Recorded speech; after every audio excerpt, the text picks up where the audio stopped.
selamat pagi. Saya Netis Susanpio.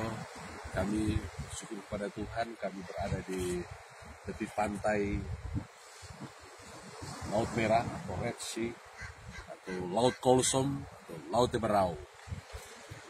Laut ini mengingatkan kita bagaimana Tuhan menyeberangkan bangsa Israel ketika mereka keluar dari perbudakan di Mesir, melewati Laut Merah ini di tempat yang kering. Dan akhirnya mereka sampai di seberang Laut Merah, mereka sampai di Marah. Kita tahu ceritanya bagaimana ketika mereka ingin minum air, airnya terasa pahit dan akhirnya Tuhan buat mujizat, air itu menjadi manis. Setelah mereka berjalan beberapa kilometer, mereka sampai di satu tempat yang bernama Elim. Di Elim ini kita tahu di situ ada 70 pohon korma, ada 12 mata air. Itu mujizat yang Tuhan sediakan di padang gurun bagi bangsa Israel, dan mereka bisa makan buah korma. Buah korma itu buah yang enak, ya. Kemudian mereka bisa minum air yang segar, dan mereka melanjutkan perjalanan menuju ke padang gurun Sin, dan tepatnya berada di semenanjung Sinai. Nah, hari ini atau pagi hari ini dengan matahari pagi yang begitu cerah, kami berada di semenanjung Sinai, tepatnya di sebuah kota pariwisata saat ini yang bernama Sharm el Sheikh, kota pelabuhan. Yang mengatakan ini patayanya Mesir, ada yang mengatakan juga ini adalah Balinya Mesir. Sungguh luar biasa. Nah, saya akan menyampaikan kebenaran firman Tuhan. Untuk itu sebelumnya saya akan berdoa terlebih dahulu.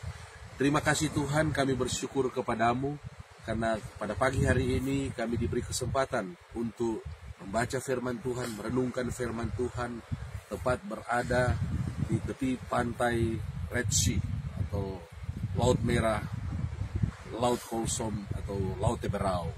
Kami berdoa biar Engkau berfirman kepada kami, karena kami siap untuk mendengarkannya. Roh Kudus pimpin, urapi hambamu, biar Engkau yang berkata-kata melalui hambamu. Biar kebenaran firman Tuhan ini menguatkan iman, membangkitkan iman. Firman Tuhan ini mendorong kami untuk terus mempercayai Tuhan, untuk melayani Dia. Karena kami percaya Tuhan tetap setia, Tuhan tidak pernah berubah. Kalau dulu Dia buat mujizat, saat ini juga mujizat itu masih berlaku bagi orang-orang yang percaya. Dalam nama Yesus hamba sudah berdoa dan mengucap syukur. Amin. Saya akan membaca firman Tuhan yang terdapat dalam Keluaran pasal yang ke-16, ayat yang pertama. Setelah mereka berangkat dari Elim, tibalah segenap jemaah Israel di padang gurun Sin yang terletak di antara Elim dan Gunung Sinai. Pada hari yang ke-15 bulan yang kedua sejak mereka keluar dari tanah Mesir. Di padang gurun itu bersungut-sungutlah segenap jemaah Israel kepada Musa dan Harun dan berkata kepada mereka, kalau kami mati tadinya di tanah Mesir oleh tangan Tuhan ketika kami duduk menghadapi kuali berisi daging dan makan roti sampai kenyang, sebab kamu membawa kami keluar ke padang gurun ini untuk membunuh seluruh jemaah ini dengan kelaparan. Lalu berfirmanlah Tuhan kepada Musa, sesungguhnya aku akan menurunkan dari langit hujan roti bagimu, maka bangsa itu akan keluar dan memungut tiap-tiap hari sebanyak yang perlu untuk sehari, supaya mereka kucoba apakah mereka hidup menurut hukumku atau tidak. Dan pada hari yang ke-6 apabila mereka memasak yang dibawa mereka pulang, maka yang dibawa itu akan terdapat 2 kali lipat banyaknya dari apa yang dipungut mereka sehari-hari. Sesudah itu berkatalah Musa dan Harun kepada seluruh orang Israel, petang ini kamu akan mengetahui bahwa Tuhanlah yang telah membawa kamu keluar dari tanah Mesir, dan besok pagi kamu melihat kemuliaan Tuhan, karena Ia telah mendengar sungut-sungutmu kepadanya. Sebab apalah kami ini, maka kamu bersungut-sungut kepada kami. Lagi kata Musa, jika memang Tuhan yang memberi kamu makan daging pada waktu petang dan makan roti sampai kenyang pada waktu pagi, karena Tuhan telah mendengar sungut-sungutmu yang kamu sungut-sungutkan kepadanya, apalah kami ini, bukan kepada kami sungut-sungutmu itu, tetapi kepada Tuhan. Kata Musa kepada Harun, katakanlah kepada segenap jemaah Israel, marilah dekat ke hadapan Tuhan, sebab Ia telah mendengar sungut-sungutmu. Dan sedang Harun berbicara kepada segenap jemaah Israel, Mereka memalingkan mukanya ke arah padang gurun, maka tampaklah kemuliaan Tuhan dalam awan. Lalu berfirmanlah Tuhan kepada Musa, aku telah mendengar sungut-sungut orang Israel. Katakanlah kepada mereka, pada waktu senja kamu akan makan daging, dan pada waktu pagi kamu akan kenyang makan roti. Maka kamu akan mengetahui bahwa akulah Tuhan Allahmu. Pada waktu petang datanglah berduyun-duyun burung puyuh yang menutupi perkemahan itu, dan pada waktu pagi terletaklah embun sekeliling perkemahan itu. Ketika embun itu telah menguap, tampaklah pada permukaan padang gurun sesuatu yang halus, sesuatu yang seperti sisik, halus seperti embun beku di bumi. Ketika orang Israel melihatnya, berkatalah mereka seorang kepada yang lain, apakah ini? Sebab mereka tidak tahu apa itu. Tetapi Musa berkata kepada mereka, inilah roti yang diberikan Tuhan kepadamu menjadi makananmu. Beginilah perintah Tuhan, pungutlah itu tiap-tiap orang menurut keperluannya. Masing-masing kamu boleh mengambil untuk seisi kemahnya, segomer seorang menurut jumlah jiwa. Demikianlah diperbuat orang Israel. Mereka mengumpulkan, ada yang banyak, ada yang sedikit. Ketika mereka menakarnya dengan gomer, maka orang yang mengumpulkan banyak tidak kelebihan, dan orang yang mengumpulkan sedikit tidak kekurangan. Tiap-tiap orang mengumpulkan menurut keperluannya. Musa berkata kepada mereka, seorang pun tidak boleh meninggalkan daripadanya sampai pagi. Tetapi ada yang tidak mendengarkan Musa dan meninggalkan daripadanya sampai pagi, lalu berulat dan berbau busuk. Maka Musa menjadi marah kepada mereka. Setiap pagi mereka memungutnya, tiap-tiap orang menurut keperluannya. Tetapi ketika matahari panas, cairlah itu. Dan pada yang keenam mereka memungut roti itu 2 kali lipat banyaknya, 2 gomer untuk tiap-tiap orang. Dan datanglah semua pemimpin jemaah memberitahukannya kepada Musa. Lalu berkatalah Musa kepada mereka, inilah yang dimaksudkan Tuhan. Besok adalah hari perhentian penuh, Sabat yang kudus bagi Tuhan. Maka roti yang perlu kamu bakar, bakarlah. Dan apa yang perlu kamu masak, masaklah. Dan segala kelebihannya biarkanlah di tempatnya untuk disimpan sampai pagi. Mereka membiarkannya di tempatnya sampai keesokan harinya seperti yang diperintahkan Musa. Lalu tidaklah berbau busuk dan tidak ada ulat di dalamnya. Selanjutnya kata Musa, makanlah itu pada hari ini, sebab hari ini adalah Sabat untuk Tuhan. Pada hari ini tidaklah kamu mendapatnya di padang. 6 hari lamanya kamu mengutnya, tetapi pada hari yang ke-7 ada Sabat, maka roti itu tidak ada pada hari itu. Tetapi ketika pada hari ke-7 ada bangsa itu yang keluar memungutnya, tidaklah mereka mendapatnya. Sebab itu Tuhan berfirman kepada Musa, berapa lama lagi kamu menolak mengikuti segala perintahku dan hukumku? Perhatikanlah, Tuhan telah memberikan Sabat itu kepadamu. Itulah sebabnya pada hari ke-6 ia memberikan kepadamu roti untuk 2 hari. Tinggallah kamu di tempatmu masing-masing, seorang pun tidak boleh keluar dari tempatnya pada hari ke-7 itu. Lalu beristirahatlah bangsa itu pada hari ke-7. Umat Israel menyebutkan namanya mana. Warnanya putih seperti ketumbar dan rasanya seperti rasa kue madu. Bapak Ibu yang dikasihi oleh Tuhan, kebenaran firman Tuhan ini mengingatkan kita akan berkat daripada gembala yang baik yang terdapat di dalam Mazmur 23 ayat pertama sampai ayat yang ke-6, di mana Daud memberikan kesaksian tentang pemeliharaan Tuhan yang ajaib dalam kehidupannya. Gembala yang baik membaringkan dia di padang rumput yang hijau, membimbing dia ke air yang tenang, menyegarkan jiwanya. Gembala yang baik menuntun dia ke jalan yang benar. Gembala yang baik juga memberikan jaminan, sekalipun dia berjalan dalam lembah kekelaman, dia tidak takut bahaya, sebab gada dan tongkat Tuhan yang menyertai melindunginya. Tuhan menyediakan juga hidangan bagi dia di hadapan lawan-lawannya. Pialanya penuh melimpah, kebajikan kemurahan belaka akan mengikutinya seumur hidupnya, dan dia akan diam dalam rumah Tuhan sepanjang masa. Berkat daripada gembala yang baik ini, sebagai orang percaya yang telah mempercayai Yesus sebagai Tuhan dan Juru Selamat kita secara pribadi, Yesus adalah gembala kita yang baik. Bukankah apa yang dilakukan oleh Yesus di atas kayu salib, dia bukan hanya sekedar memberikan jaminan keselamatan, memberikan makanan, minuman, pakaian, roti, kesehatan yang baik sewaktu kita di dunia ini, tetapi kematian Yesus di atas kayu salib, dia menanggung dosa-dosa umat manusia. Dia mati di atas kayu salib menanggung dosa umat manusia. Dia mati untuk seluruh umat manusia yang berdosa dalam segala zaman, dari zaman Adam sampai saat ini. Yesus sudah mati di atas kayu salib. Kan tetapi dia bangkit dari kematian 3 hari kemudian. Kemudian 40 hari kemudian dia terangkat ke sorga. Dan 10 hari kemudian dia mencurahkan Roh Kudus atas gereja Tuhan. Itu terjadi pada hari Pentakosta dalam kitab Kisah Para Rasul pasal yang kedua. Apa maknanya bagi kita? Apa yang dilakukan oleh Yesus bagi kita? Itu merupakan satu hal yang luar biasa. Yesus adalah gembala yang baik. Dia menyediakan segala sesuatu yang kita perlukan. Bagaimana dengan saya dan saudara sebagai orang percaya? Mari kita belajar daripada umat Israel, bangsa pilihan Allah.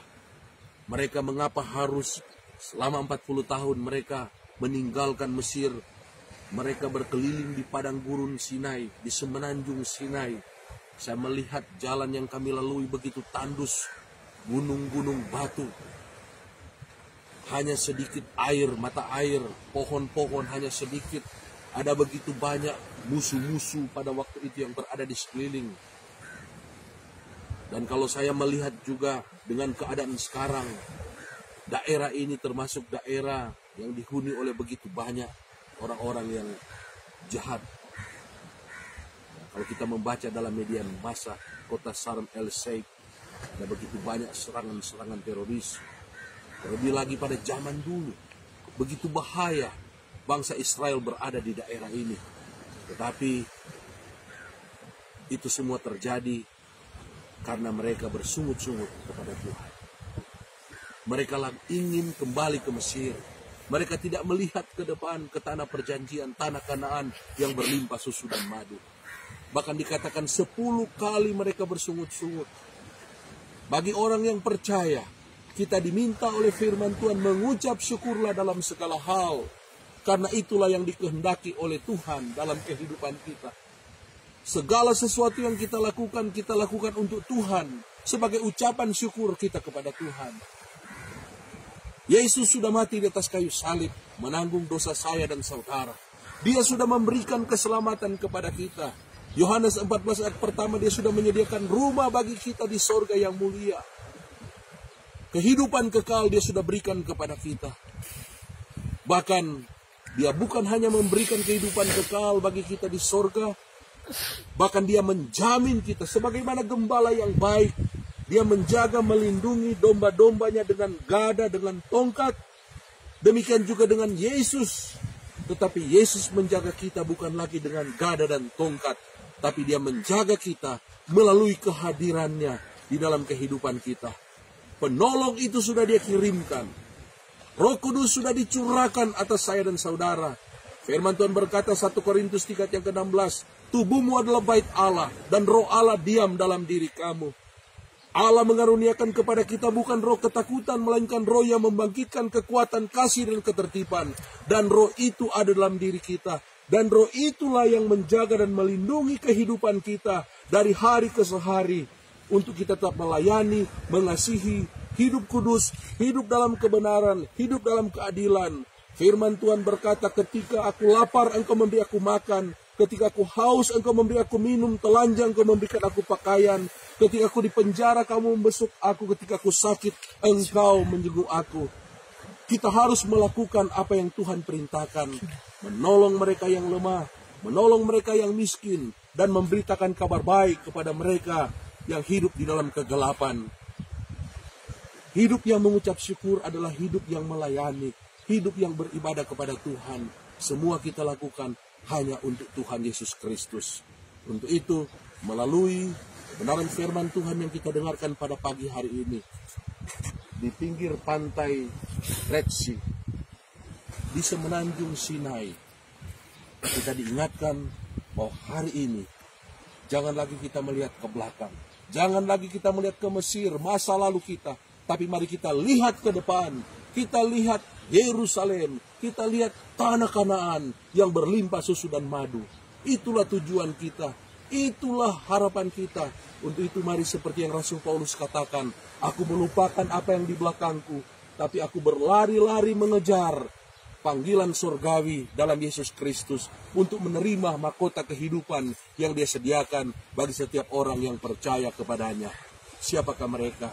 Yaitu saya dan saudara yang mengasihi Tuhan sebagai ucapan syukur kita kepada Tuhan.